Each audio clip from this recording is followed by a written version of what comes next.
What's going on, everybody? It's your boy Zoe Notice off DFS here to bring you that NBA slate breakdown for the 9-game NBA slate we got over on DraftKings. If you guys new here, you guys have not done so already, make sure you guys hit that subscribe button so you don't miss any of the videos, the lives, the uploads, or anything that I do over here. And drop a like on this video if this video or any of my other videos have helped you guys win some money. Yesterday, something that I haven't done in a long time, which was go live. Went live yesterday with my boy Easy. We broke down the slate. Definitely something I want to do going forward is do more of the live streams, things like that. Especially hopefully whenever my schedule allows it. As you can see up on the screen, this was a slip that we built on the stream last night. Well, yesterday evening, whatever you want to call it. We built this straight up on the stream, and if you guys were able to go ahead and catch this, even had a demon prop in this, and it banged, it hit. Like I've always said, my unit size right now is $10. That's what I've been playing for quite some time. You know, I don't keep too much inside of my Prize Picks account. Anyway, I always withdraw whenever I get pretty good wins and things like that. But just sticking to unit size and playing this right here, it makes up for what a ton of misses. 37 slips if I'm just still sticking to this $10 unit size. But within those 37 slips, of course, you're gonna have some that you hit, things like that. But needless to say, definitely subscribe to the channel if you guys are liking this type of content, things like this, and definitely you know, check out the Patreon because I post all my plays, things like that are up there on the Patreon for you guys. Yesterday on the Patreon, I dropped my hockey plays that I liked for the day, and I also dropped, you know, my favorite NBA plays as well. And this one right here is another one. This was the slip that I also posted on the Patreon last night. Unfortunately, only doubled up because my boy Mario, he let me down. I really did think that he was gonna hit for the night, but hey. Either way, still made some money, doubled up on it. And then if you were able to take any of the other plays that I had put up, you definitely made some money. Like always over here on the Twitter, the X, I do post my game stacks, things like that. Unfortunately, last night, legit 2 hooks right there on the Miami and Sacramento Kings stack. It was right there. I really did feel pretty good about this line. Unfortunately, it did not hit on that one. But like I said, overall, posting the recaps in yesterday was all in all a pretty good day for sure. So definitely, if you guys looking for free content, things like that, check me out over there on Twitter. The link for that is down in the description below, so you guys can get that right there. But if you guys looking for the full list of prop plays, things like that, I drop those over on the Patreon. Same thing with the ice hockey plays. I put those up. Those are behind the paywall, but I will tell you guys, I will drop it typically about 30 minutes before the slate locks, depending on how many props I have for the day or anything like that. You guys will be able to see some more free props and stuff over on Twitter. So definitely check that out if you guys have not done so already. All right, getting into it. Yesterday was not a bad day DFS wise. I definitely do feel like me and Easy, we really did hit on pretty much just the slate itself and how we were expecting to go, and it kind of went in our favor with a lot of the things that we were thinking. So I definitely do feel like, you know, we're finding the groove and everything with a lot of these NBA games. So for today's slate, we have a lot of the early games. It's one of those early type slates, the 7 p.m. start, and we don't have to worry about anything past 8 p.m. on the main slate. We do have 2 late games, but we're not going to have to worry about those 2. It's just going to be these 9 games right here to focus on. So a quick injury report like we always do over here. No news really to worry about for Dallas. Not to Exum, he's been out for a minute. Cleveland, they got their guys back. Ty Jerome, Thompson, they've been out for a minute. Brooklyn Nets, biggest thing is Cam Thomas. He's going to be out. They played last night. They're on the back end of a back-to-back. Starters didn't really have to play too many minutes, and we already know Ben Simmons, he does not play on the back end of back-to-backs anyway right now. Orlando, Paolo, he was participated in a shoot-around today, so I do expect him to be back. He was only out last game with an illness, but I do expect Paolo to be back today. And Jonathan Isaac injured his knee last game, so he will be out. Golden State Warriors, they will be without Andrew Wiggins. I would imagine Klay Thompson moves back into the starting lineup. So this is a projected lineup right now. We get to see that back. Over on Washington side, Denny Avdia, he sat last game, was rested. And then Bilal Koulibaly, he got injured last game, so he will be out. Landry Shamet, he's been slid into the starting lineup because they did move our boy Poole to the bench, but we could see Poole get put back into the starting lineup. Definitely will be interesting because when Koulibaly did go down, they did play Poole pretty much the rest of the game. He played 30+ minutes, and back-to-back, I want to say it was back-to-back, or he's had some pretty good 40-point fantasy point games off of the bench for the Washington Wizards, and this is a revenge game for him as well. Utah Jazz taking on Atlanta. Otto Porter out for Utah. Really no news right there. Biggest thing for Atlanta is going to be Onyeka Okongwu. He is out. Trae Young is out as well with that hand. And also Clint Capella is still on a minutes limit. For 76ers, Joel Embiid, Rocco, they are out. Boston, no news report for them. Pelicans, we got to pay attention to Zion and CJ McCollum because definitely if they're out, 2 big usage players, we have to know that. Brunson popped up on the injury report later on in the day. Hartenstein, same thing for him. Need to know if these guys are going to be in or out because that's some pretty big uses with especially OG, Randall, and Mitch Robinson already out for them. Detroit, they're on the back end of a back-to-back, played last night. Isaiah Stewart, game time decision, might actually be back and play tonight. Other than that, no news really to report for them. And same thing for Chicago Bulls, nothing that we got to worry about for them. Charlotte Hornets, they're without Bertans. LaMelo, he's out again, and so is Mark Williams. And then over here on Milwaukee side, Giannis, he's going to play. Jackson, Chris Middleton, not worried about those two. San Antonio Spurs, same old, nothing to worry about for them. And then Minnesota, we do need to know if Rudy Gobert is going to be in or out, because if he's out, then we will see Kyle Anderson slip back into the starting lineup, boost Naz Reid off the bench, things like that for them. So pretty cut, dry, clean injury report for us to go over, kind of have an idea of where a lot of these chips are going to fall, and not too much that we got to worry about. Main news that we have to get is going to be from that Pelicans game and the New York Knicks. That one really just has some the news that we have to pay attention to. I do expect Paolo to play, like I said, and other than that, Rudy Gobert, that right there. But it's the Spurs, so not too much to worry about in regards to injury news, things like that.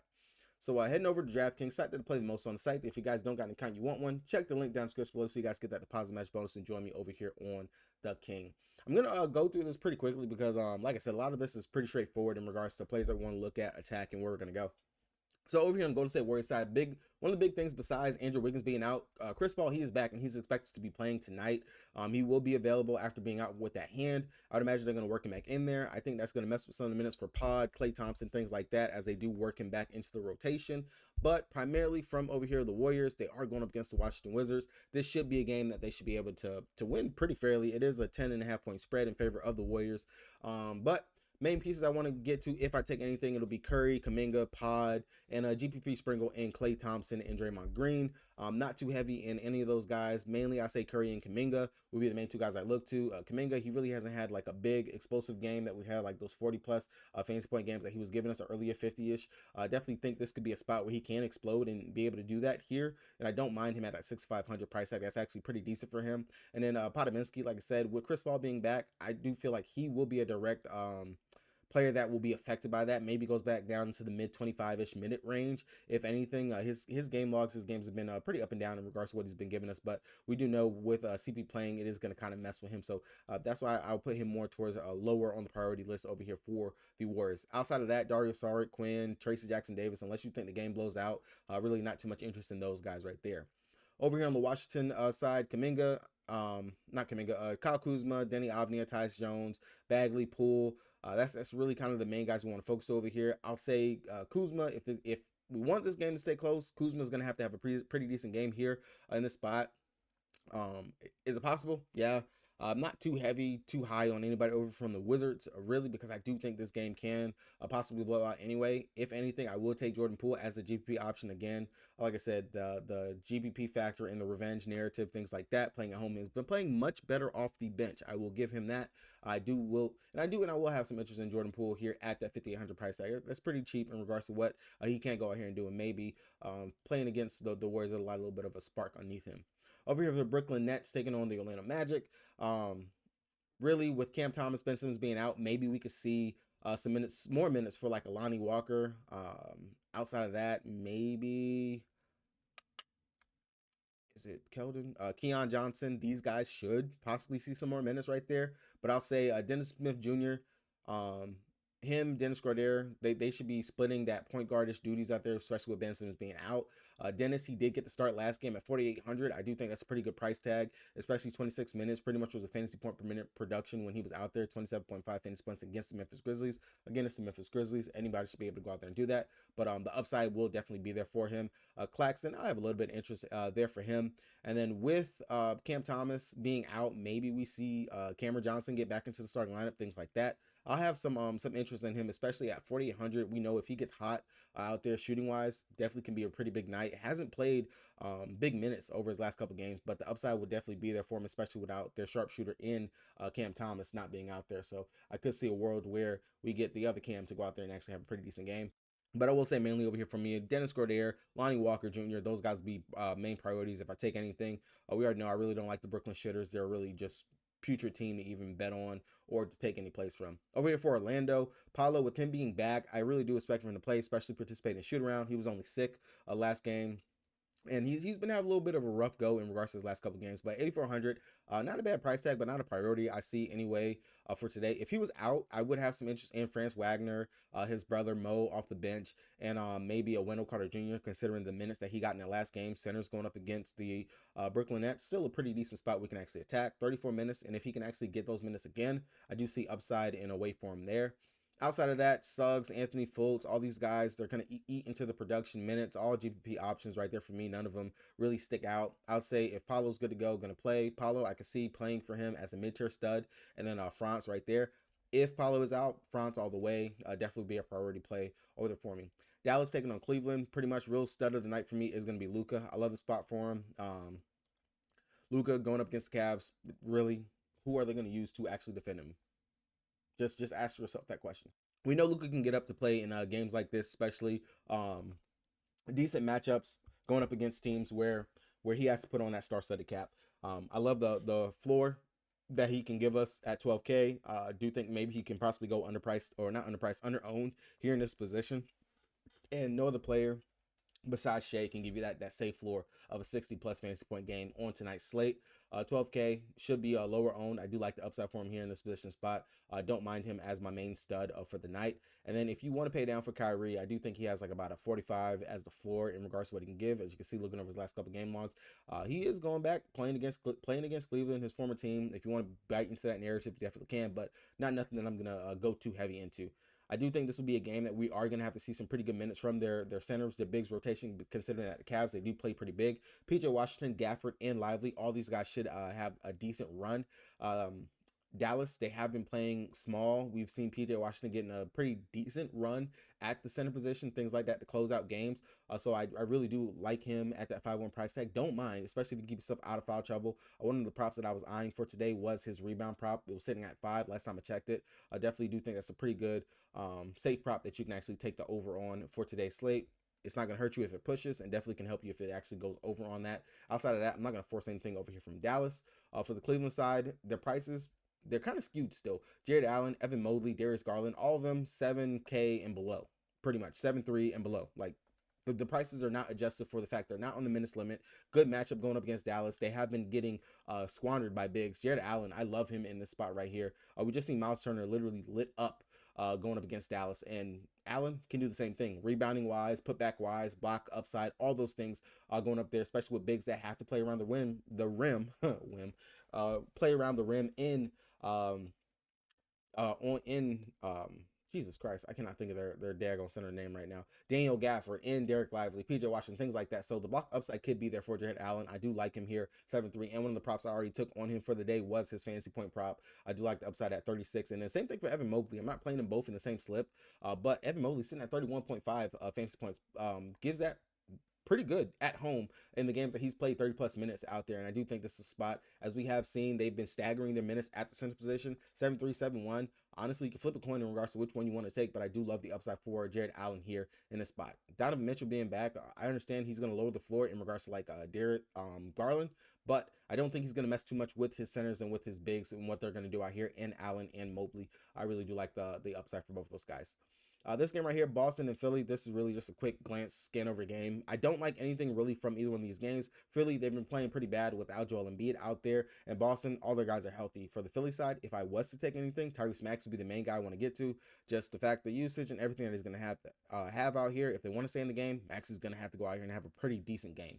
Like straight up, point blank period. He has to go out here and have a decent game for them to even be competitive in this position in spot. Outside of that, I'm not going to force anything. Kelly Oubre, Paul Reed, all these guys, Kyle Lowry, Batum, like they're working in other players with Buddy Hield, Kyle Lowry, Cameron Payne. And so it's still just, they're figuring it out. Tyrese Maxey is the only safe one I see. Tobias Harris, he's been hitting the wall. Been looking at some of his unders today in regards to what I can actually take for him, but nothing is really like popping out that I have to go ahead and get these players from over here from the Philly side. And then Boston, with everyone healthy and back, they kind of really do eat into production and what they can all give you. Main guys, I would say Tatum, Brown, Porzingis. If I had to put them in order, it would be Tatum, Porzingis, Derek White, Brown. That's how I would order them if I was to take anything over here from the side. Other than that, like I said, everyone healthy. There's no value truly in regards to looking at Boston right now, and that's just one of those games I feel like you can X off and scratch. Utah taking on Atlanta. This is definitely one of those game stackable games that we can go to on the slate, just looking at it straight out of the gate. Laurie Larkin, Colin Sexton, John Collins, Clarkson, Keontae George, all these guys. We're attacking Atlanta. We've attacked them all season in regards to just players that we can play, period. Larkin, this should be one of those games where he can go out there and get us a double-double with his rebounds and his scoring. Went out there last game, 48.75 fantasy points against San Antonio Spurs. Imagine that. Pretty much same thing for Atlanta. 8-1, good price tag, gets you off Apollo, things like that for the slate. And then Colin Sexton, I know he splits the time with Clarkson, things like that. Plays mid-tier 20-ish minutes, but he can get it going, especially if he's dishing the rock, getting those steals, and also going out there and scoring. As you can see, 41 fantasy points in 27 minutes against San Antonio Spurs. That is definitely there for him. John Collins, revenge factor, revenge game going up against his former team. The way that Atlanta can play, especially with Clint being on a minute limit, no Oneko Kamu, they can play small out here. And John Collins pretty much can be that small ball center. We've seen it time and time again. They've played that, and he's been playing very consistent. 6'3", good price tag for him going up against his former team. I do like the upside for him here in the spot. Clarkson, Keontae George, those would be just GPP options fillers. My favorite play over here from Utah, if I was to take anything, would be John Collins, followed by Laurie Larkin and Colin Sexton over there. And then Clarkson as a GPP, maybe boomer bust play, because we do know he relies quite heavily on that scoring. Over here for Atlanta, DeJounte Murray all the way. This is what I'm saying. You can get two pieces from Utah, running back with DeJounte Murray over here for Atlanta, just because with no Trae Young, DeJounte Murray has that triple-double upside. As you can see, last game came close to it. 9 rebounds, 11 assists, 25 points. He's going to have the ball in his hand. He's going to have the usage. 8-9, a pretty big price jump for him from 7-8 up to 8-9, but pretty much worth it when you look at it. When you look at players that are like no-brainers on today's slate, he is prime de facto number one, just for the usage and everything, and the matchup that he's going to have going out here. Outside of that, John Collins, Bogdanovic, DeAndre Hunter, these guys are going to be guys I would want to look to. Outside of that, I'll say DeAndre Hunter off the bench has played very good. Back-to-back, and I'll say back-to-back. 30 plus fantasy point games at 29.25. I'll round it up on the wrong side of it, but played very well off the bench in 25 minutes. That's pretty good for a player, and the matchup should be there for him as well. Going up against Utah, I can't speak enough about just the matchup in this game, period. Game stack all the way. More than likely will be my game stack of the day. I will have a slip for this put up on X. If you want that, check the link down in the description below so you guys can check that out on Twitter. I will have that up later. But DeJounte Murray, DeAndre Hunter, Johnson, Bogdanovic. Bogdanovic is kind of the wild card for me, because if he's not doing too much scoring wise, he's not going to get there for you. But definitely at 6'3", you have to have some interest in him. For all that, I don't mind just coming down to DeJounte Hunter, if I'm being honest, right there in this spot. If I was to go anything, but DeJounte Murray, main play over there. Pelicans taking on New York Knickerbockers. Again, we have to know if Zion and CJ is going to be in or out. If they're out, BI becomes the de facto main play that you want to get to, followed by Trey Murphy and Herb Jones. If they're both in, I'm not going to be too heavy on them. I can see a world going with the Zion, being able to bowling ball, power his way in there, get Precious into foul trouble, Hartenstein in foul trouble, things like that. Josh Hart isn't going to be able to go out there and stop him. I'm not going to worry too much about the defense or anything like that in regards to it, because Zion, as long as he's getting his fouls called for him, he should have a pretty decent game. But if he's out, BI becomes a de facto really great play if both Zion and CJ miss. But if they're in, I'm not going to force anything from over there. I definitely can see going up to Zion, BI, CJ McCollum would be the order I put that in over there.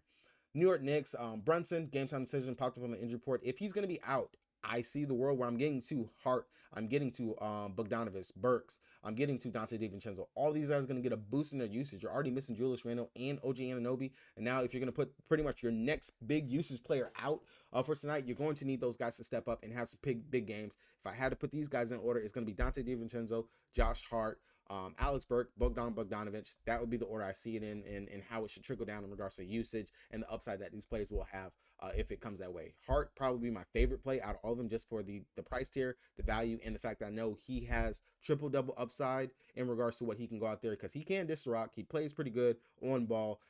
We know he's one of the smallest guys, but he hustles. He can get those rebounds out there, and pretty decent what he can do on the defensive side, being able to rack up those steals and blocks that he can bring as well.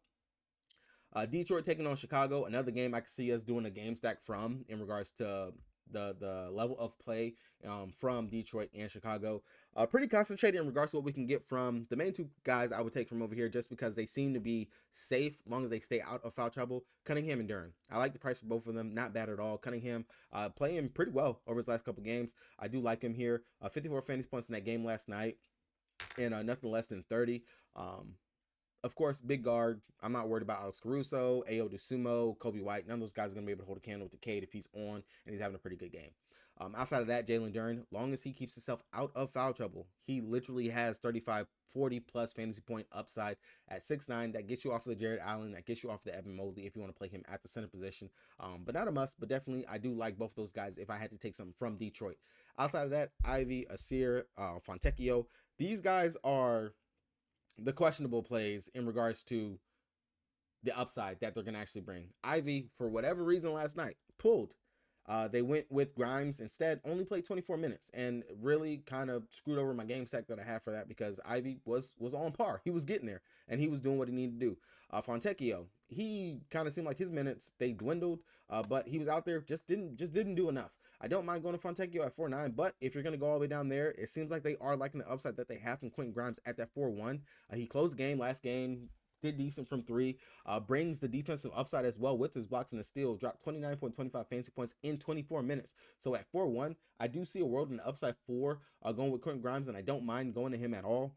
I definitely do, especially if they're going to favor pulling Ivy in regards to what Grimes brings on the defensive side. We know Ivy, he doesn't have the best defense in the world, but definitely something to think about. I do like Grimes as a GPP option, but main two guys are going to be Cunningham and Duren over there for me. On the Chicago side, literally three-headed monster, Vooch, DeRozan, Kobe White, and you can squeeze Ayo DeSumo into this equation as well. All these guys have been playing very well. And the matchup going up against Detroit, it's another one where we can attack and honestly just get some pieces from. If I had to order them into preference in favor of what I have, it would be DeRozan, Kobe White, Vooch, and then Ayo. But again, kind of like how when Levine was there, we're going to look at the ownership because they're pretty much all priced within 200 of each other. I understand Vooch and DeRozan. I'm surprised they have Vooch as a power forward now. But of course, we've been seeing them run Andre Drummond as the center, Vooch at the power forward. We have been seeing them run big lineups like that. Don't think that should be a case today. But look at the ownership in regards to who's going to be lower owned, and I would take that player right there between Vooch, DeRozan, and Kobe White if I had to do that. But if you just want the value and the upside for it, just go with Ayo. He's sitting right there, 5'4", good price tag, decent game. At least 3 games where he's gone over 35 fantasy points, not bad at all in regards to what the upside that he can actually bring there. San Antonio Spurs taking on Minnesota Timberwolves. Really just for me, Wemby. That would be the main thing I want to take from over here. Everyone else, they're going up against literally the #1 defense in the league. I definitely can see some unders paying off here, over here for the Spurs. Outside of that, it's just if Wemby's going to be able to go out there and just have a decent game outside of his blocks and steals that he can get. If he's able to get the scoring going and just get some decent rebounds, I definitely can see a world where Wemby can go out there and drop 40 plus, 45 fantasy points, especially if Rudy Gobert is going to be out. I definitely do think Wemby can have his way with Cat. If Rudy is out, then we are going to be looking at Karl-Anthony Towns. We will have to have some interest in Anthony Edwards, Kyle Anderson, and Naz Reid. If Rudy is in, everyone is just GPP options. Nobody is a must because this game has blowout written all over it. Granted, the Spurs have been playing pretty well over the last couple games. I'm not going to write them off completely, but I would just caution in regards to what I take from this side.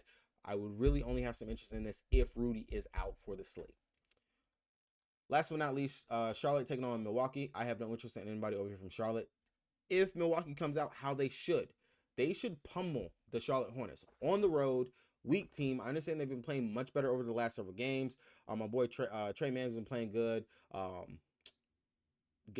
is his name? What is this dude's name? Grant Williams. He's been playing all right. Came back to earth over his last couple games. He was playing all right over the last couple games. Was playing pretty hot. But I have no interest in anybody over here from Charlotte. I don't think they should be able to hold anything to Milwaukee, and it kind of teeters my interest in Milwaukee. Giannis, if the game was to stay competitive, he'll blow this price tag out the water. He has pretty much the exact same ceiling as Luka and maybe a safe floor as Luka in this if he's able to go out there, get to the rim, get his shots that he wants to, which he should be able to. Go ahead and continue to dish the rock like he's been over his last couple of games, get those rebounds and things like that. This is one of those games where Giannis can go ahead and put on a show, as it's been. Same thing for Dame. Depends on which one of these guys wants to go out here and have a hot hand and have the big game. One of those two. It could be either or, but I'm not going to force anything from Milwaukee just because I do feel like this game will be a blowout. I know I shouldn't write off any games because that'll be when the game is actually going to be pretty close. Hopefully Milwaukee doesn't underestimate their opponent in the Charlotte Hornets and they do put this away, but I'm not going to go too heavy from anything over here from them. Again, if I was to take anything from them, I would mainly look at my main studs in Giannis, Damian Lillard, sprinkle of interest in Bobby Portis and Brook Lopez, just because they do get some pretty decent burn and run, but I'm not going to force anything. And same thing for the Charlotte Hornets. I just don't see a world where I'm going to force or take anything. But all right, guys, that's a quick breakdown for you guys. Hopefully you were able to get something from this. Like I said, drop a like on the video if this video helped you guys with anything. Definitely subscribe to the channel so you don't miss any of the breakdowns. I will get all my content put up literally within the next hour. I'm going to be grinding this out, finish looking at props, get those things up for you guys. Hopefully you guys do win pretty big on tonight's slate. With that being said, it's your boy Zoe. Peace.